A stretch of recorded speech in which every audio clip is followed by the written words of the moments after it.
కృష్ణ, ఒక డౌట్. నాకొక్కరంటే ఇష్టం. అది ప్రేమో ఆకర్షణో అర్థం కావట్లేదు. అసలు ఈ రెండింటికి తేడా ఏంటి కన్నా?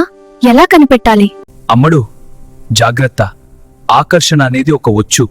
గీతలో చెప్పినట్టు అది కోరికను, ఆపై కోపాన్ని పెంచుతుంది. విషయ ధ్యానమున సాంగత్యం పుట్టి, సాంగత్యమున కోరిక చేరునే, కోరిక పెరిగిన కోపము కొంత, మతి చెదరగా దుఃఖమే మిగులునే. స్వార్థపు మోహము ఆకర్షణనంటారు. క్షణిక సుఖమే దాని బలం, అర్పణ భావము, కరుణయే ప్రేమ, శాంతి స్థైర్యమున దాని ఫలం. నీ కోరిక తీరలేదని కోపం వస్తే అది ఆకర్షణ. ఎదుటివాళ్లు బాగుండాలని త్యాగం చేస్తే అది ప్రేమ. ప్రేమలో శాంతి ఉంటుంది, ఆకర్షణలో అశాంతి ఉంటుంది. అబ్బా, ఎంత బాగా చెప్పావు కన్నయ్య.